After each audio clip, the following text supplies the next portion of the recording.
So hi అందరికీ, అందరూ ఎలా ఉన్నారు? నేనైతే చాలా బాగున్నానండి. మీరు కూడా బాగుండాలని మనస్ఫూర్తిగా కోరుకుంటున్నాను.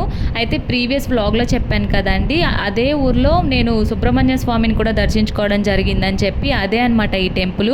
సో ఆ వ్లాగ్లో నేను మీకు వినాయక స్వామిని అయితే చూపించాను. మీలో ఎవరైనా చూడకుండా ఉంటే నా ఛానల్లో ఉంటుంది, వెళ్ళి చూసేయండి.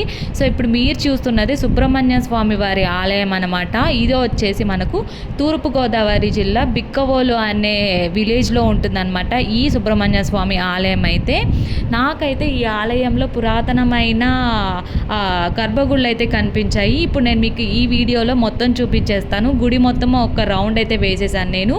అయితే ఈ ఆలయంలో మనకు గర్భగుడిలో మనకు శివుడు అయితే వెలిసి ఉంటారనమాట. ఆపోజిట్లోనే మనకు సుబ్రహ్మణ్య స్వామిని కూడా పెట్టడం జరిగింది. మరి ఏంటో గర్భగుడిలో మనకు శివుడిని అయితే పెట్టారు. మేబీ శివుడు కొడుకే సుబ్రహ్మణ్యం స్వామి కాబట్టి ఆపోజిట్లో పెట్టారేమో అని నేను అనుకుంటున్నాను. ఒకవేళ మీలో ఎవరికన్నా దీని గురించి తెలిస్తే నాకు కామెంట్ సెక్షన్లో షేర్ చేయండి. నాకైతే తెలీదు.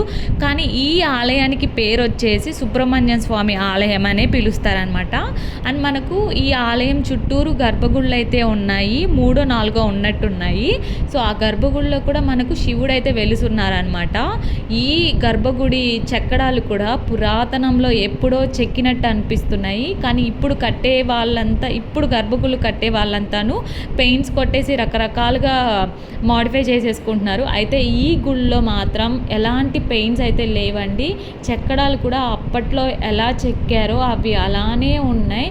అండ్ ఆ గోడలు కానీ ఆ రాళ్ళు కానీ నిజంగా నాకు పురాతనంలో టెంపుల్స్ అన్నీ ఒకేసారి బ్లింక్ అయినట్టు అయ్యిందనమాట. నేను అప్పట్లో టెంపుల్స్ ఎలా ఉంటాయో చూడలేదు, బట్ దీన్ని చూసాక నాకు అర్థమైంది, ఓ ఇలా కట్టారా, అప్పట్లో ఎలా కట్టారా ఏంటా అని అనిపించింది నాకు. సో ఇదనమాట టెంపుల్ మొత్తం. ఇది కూడా మనకు తూర్పుగోదావరి జిల్లా బిక్కవోలు విలేజ్లోనే ఉంటుంది. సో హ్యాపీగా దర్శించేసుకోండి. అయితే ఈ వీడియో మీకు ఎలా అనిపించిందో నాకు కామెంట్ సెక్షన్లో షేర్ చేయండి. నచ్చినట్టయితే లైక్ చేయండి. Thanks for watching. Thank you.